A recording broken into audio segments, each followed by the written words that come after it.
Hey guys, welcome back to some more Ocarina of Time Master Quest. We're here in our first adult dungeon, the Forest Temple. He meant to say it chapter 2 because this is Pennywise's dungeon. You gotta remember that. Not again! I don't know, I don't hear what you're talking about. All I hear is just the enemy music constantly fading in and out. Dude, why? How are you doing the third person nonsense? Z targeting. As soon as you shoot, you just hit the Z button once, and then that's it. Camera gets screwy. What playthrough was that from, the Pennywise thing? That was from our original Ocarina of Time. Yeah. Oh yeah.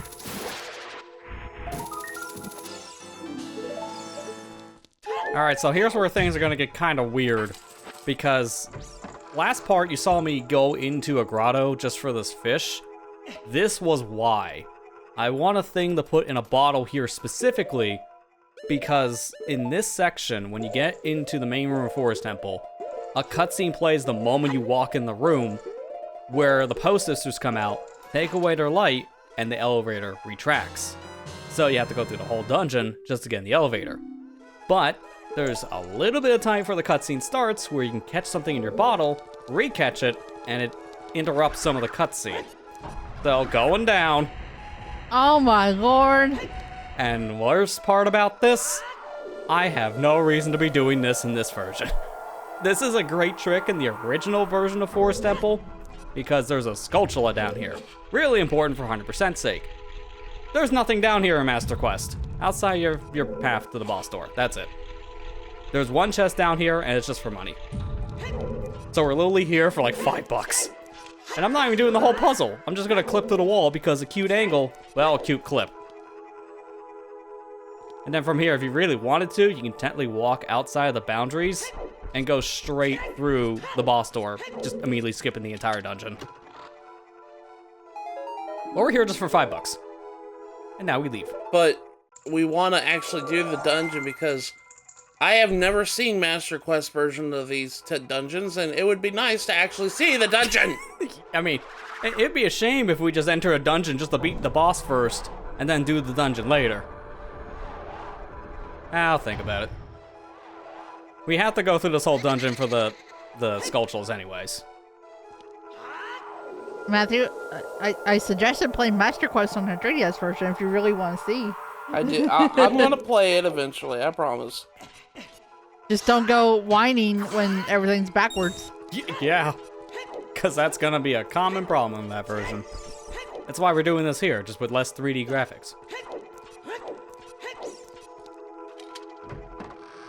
Oh, you mean less headaches. Got it. Yeah, I mean that, yeah. I don't have 3D on for a very good reason. My head can only take so much. And also, speaking of that, I can only take so much of playing Song of Time. I'm just gonna clip through the block. You won't blame me, right? Because there's a block every other room.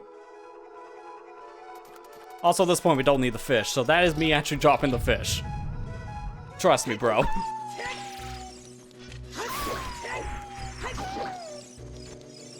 Oh! How did you live? Alright, we're gonna need this for later. Thankfully, this fairy is still here in Master Quest, because that is consistent between vanilla and MQ version of Forest. Same for this key. And that for Orbs Whim is literally so I don't have to play Song of Time, because we're gonna be doing that a lot anyways. Man, you just do not like Song of Time, do you? It's like they make you play it too many times or something.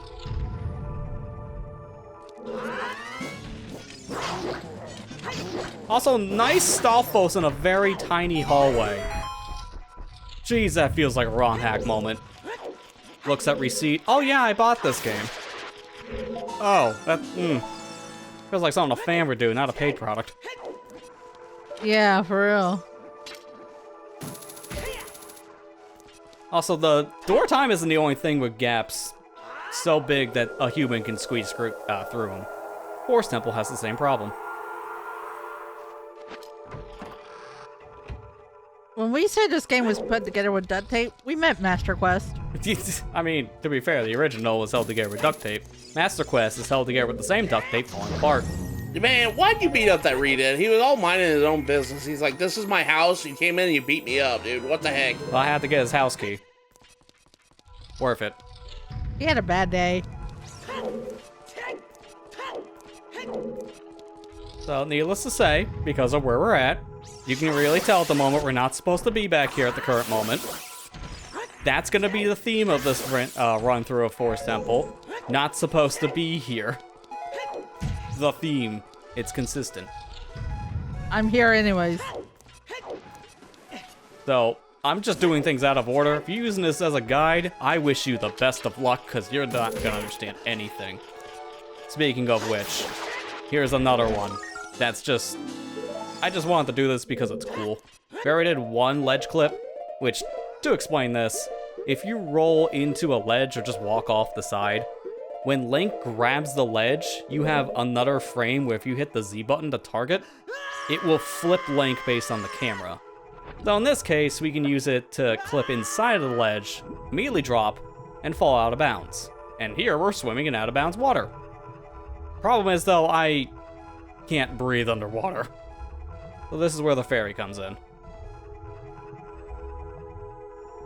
We're also really far down too, so this takes a minute to get back to the surface. Like I said, if you're following this as a guide, good luck. I did this because I wanted. He said, I did this because I wanted to. Oh, you were so close. The worst part is, I actually failed it, because what I was trying to do here was, when I fell out of bounds, I was already supposed to swim a little bit in the water, but I couldn't tell where the water is, because, I don't know if you understood this, but when you saw what just happened, it's kind of hard to see where the water is when you can't, see the water. So, that kind of made this a little harder. Take two. How you doing, Link? Welcome to the void. We drown here. We all float down here. Quite literally. There you go. So, by doing this little ledge clip, we're swimming to the other side of this outside room section, and you're not supposed to be able to get here yet in Master Quest. This is something you're going to be doing much later into the dungeon, but obviously that's not the case. We're here now, and this is why we need the ferry. Man, you were so close. Actually, it is possible to make it over here without the ferry, but it's really tight.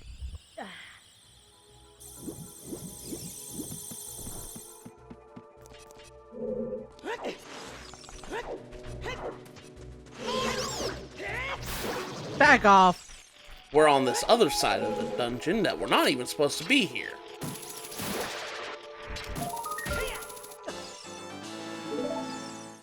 I love how the sculpture's in the way of you grabbing the ledge. Yeah, you didn't grab the ledge there. I'm not gonna bother because, say it with me now, we don't want to keep on playing Song of Time. So, we're just gonna use a randomizer strategy here of just hookshotting the vines, because it's just in reach of hookshot. Because otherwise, you gotta use Song of Time and climb on a bunch of Song of Time blocks to get up here. Which is a little unnecessary, but that's just a theme of Master Quest.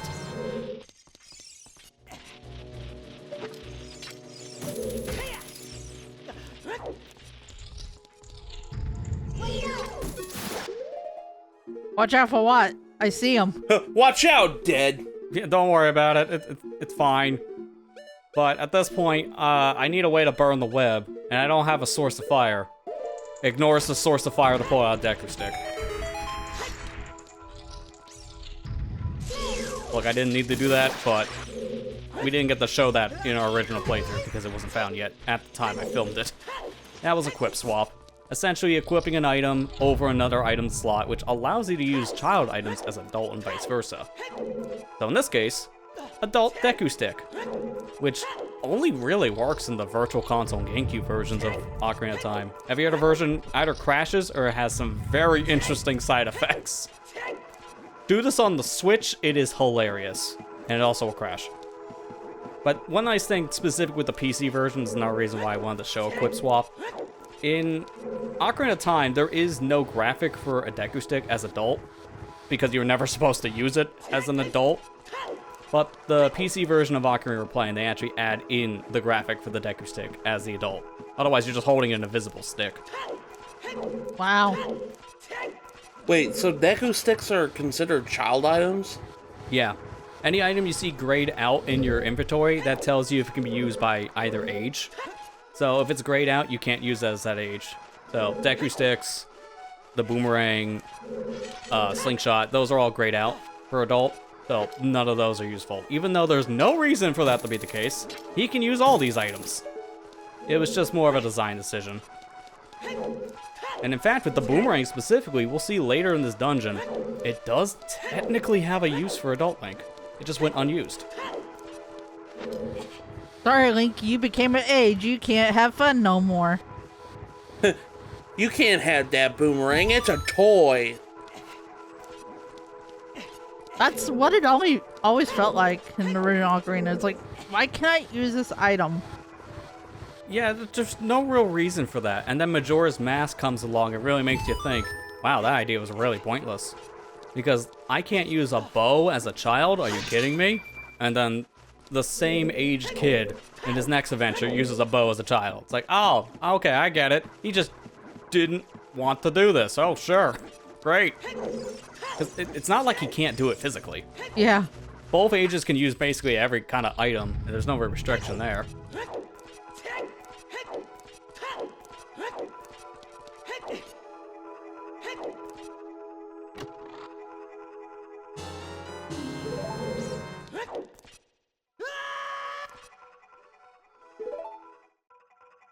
Thank God you skipped that puzzle.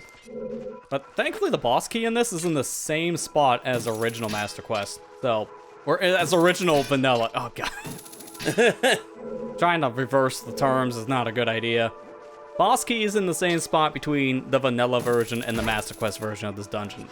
Thankfully, you know where it is in one, you know where it is in the other. But the switch for flipping the room, on the other hand, yeah, that's moved. That's what this crystal switch is for. Come on, Link, you can do it. Thankfully, though, they had the hindsight because you had to jump all the way to the bottom of the room to flip a switch. They have the hindsight of having shortcut platforms here and these hookshot platforms as well. Because what you're supposed to do as soon as you grab that boss key is go around and then enter that door from the other side and then flip the switch. Instead of clipping past the wall because someone forgot to close the wall up with the hookshot and flipping the switch. Look, they both get the job done. Oh boy. Twisted hallway. Yep. I like how Majora's Mask at the beginning throws back to that, by the way. Yeah, it's a nice little callback, and I prefer it in Majora's Mask because of how the cinematic looks. Yeah. This one could look a little goofy depending on how you're running through the hallway.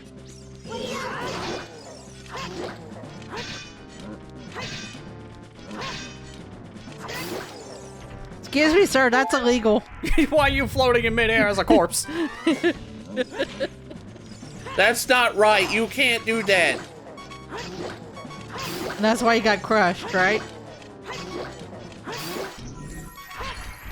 Alright, we're good. Almost died, but it's fine. Give me the chest. Yay, the bow. The best item in the game. I mean, I still will argue hookshot because that thing is fun. Especially when you get it elongated. Yeah, I think someone actually did the science on a hookshot. Kind of random, like, off-tangent thing, but I think if some human actually had a hookshot in real life and tried to use it, I think the strength of the hookshot alone would be way too strong. So the force of grabbing onto something and pulling someone else to it would just rip off a human arm. Yeah. Like, using it for Link's way of doing it, yeah, it would rip his arm off. Yeah, it would be physically impossible in, like, the real world to do something like that. Maybe bringing something to you could work, but there's no way you're bringing yourself to that tree. You're just bringing your arm to that tree if you try that at home. So don't try that at home. Yeah, please. I kind of miss the hook shot in recent Zelda games not being there. Yeah, same. They always led to some interesting platforming challenges in a lot of Zelda games. That just doesn't really exist in the same way now. Just bring back the double hook shot. That thing was awesome. Yeah, I very like the idea of what Twilight Princess and Skyward Sword did with having 2 hook shots, essentially just be claw shot. I like that idea. It felt like it was a lot more fleshed out with Skyward, because it was a very last-minute thing for Twilight Princess. It was barely used. Although, unfortunately, that was kind of the theme of that game for a lot of items. They just barely got used, which sucked for cool items like Spinner. And Ball and Chain. Yeah. Oh, Ball and Chain is MVP. It's just go sequence break the game, get it early, then it's super useful. But by the time you get it actually in the main story, you're not doing much with it, sadly.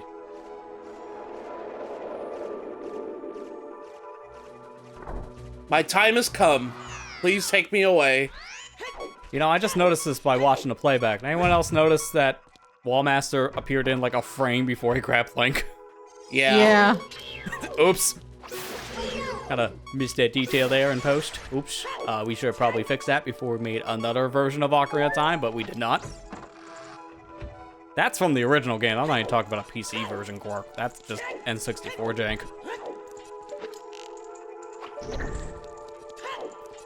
So now we're able to get to those areas we were at before that need the bow. We may have came here early because I decided to take an out-of-bounds swim, but hey, we're supposed to be here now.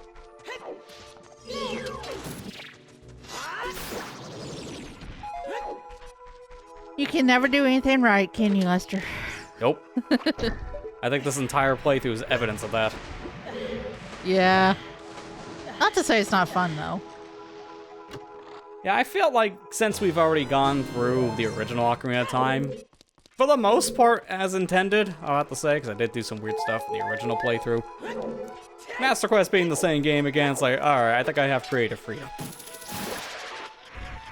I can do whatever I want. Thankfully, that's it for Skulltulas. This is the only reason why we had to come back over to this section, is because of the bow unlocking the draining of water. So, that's it. Now we got our key. We can finish up the rest of this dungeon.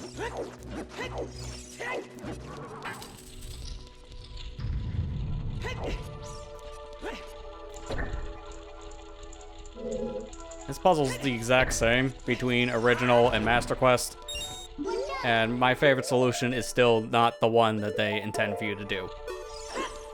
Don't. Just bring in Din's Fire.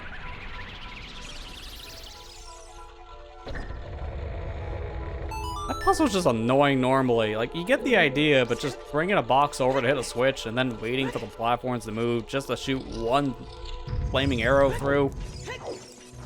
Or just Din's Fire. Take your pick.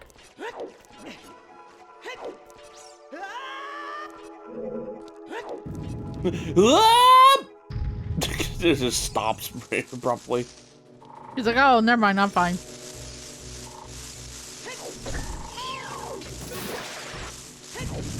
You know, there's a very infected area here. There's a lot of spiders. What's with the infestation all of a sudden? Yay, a single arrow. No, that's a bundle, it says. Oh, it's a bundle. Neat. Yeah, it's really not much, though. I don't know why they call it a bundle when it's just 10. But yeah, it's not very much of a bundle. Just a 10-piece nugget.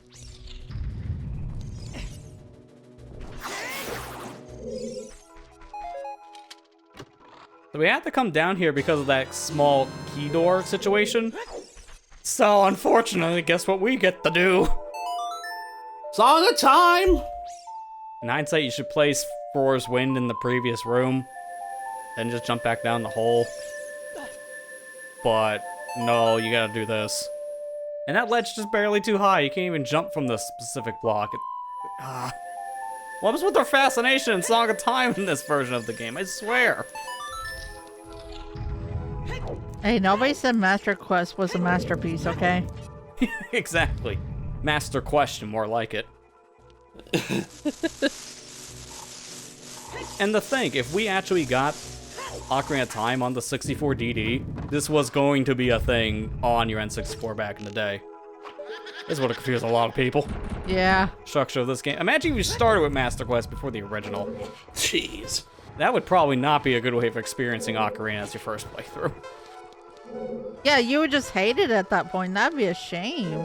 Why do people love this game so much? It's so weird, cryptic, and they just keep on making you play the same song 16 times in a row in one dungeon. Oh, what's that? I got the bootleg version? Oh, that explains a lot.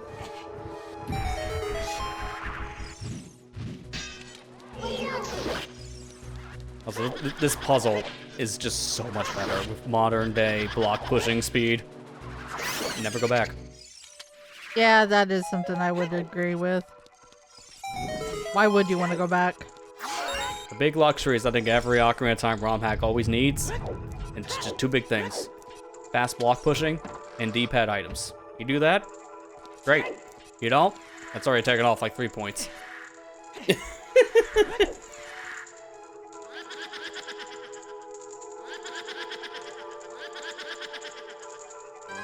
Stop laughing at me. Block pushing. Okay, this fight is much easier when you're playing in widescreen. And this is not even just like a plus to the PC version. The 3D version of Ocarina also makes this fight much easier because it's widescreen.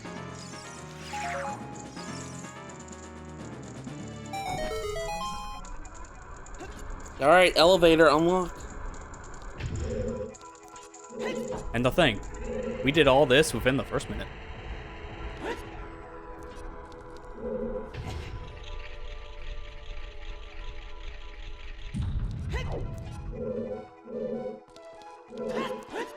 Alright, so at this point now we just gotta unlock our way to the boss door.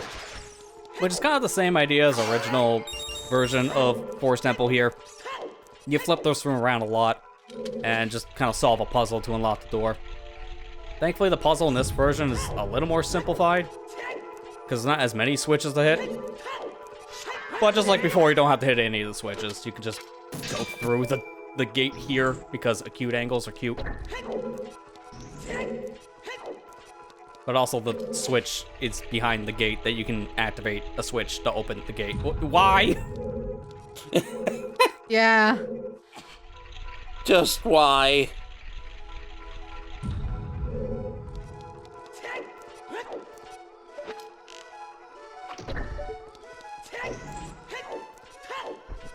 At least we're about ready to go to the boss finally. Yeah, so that's all of the dungeon at this point. Which honestly, I feel like Forest Temple is one of the least changed dungeons for Master Quest outside of all like the Song of Time crap. Because a lot of rooms are changed and a lot of other rooms are still the same because of the Post Sister thing.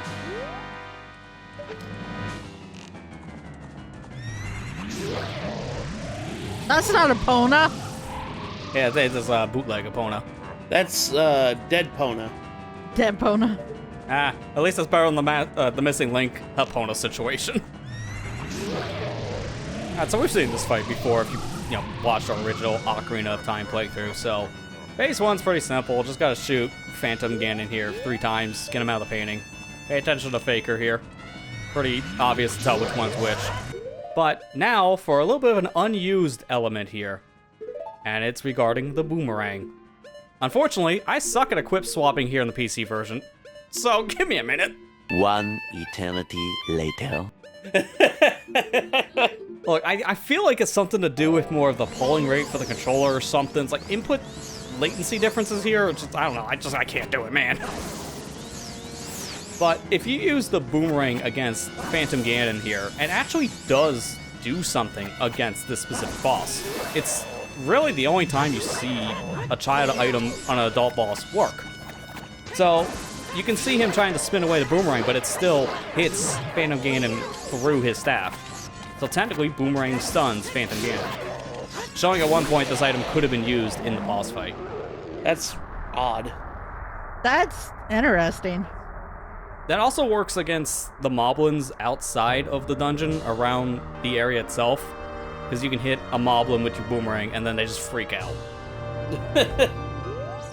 What do I do? I got hit with a boomerang.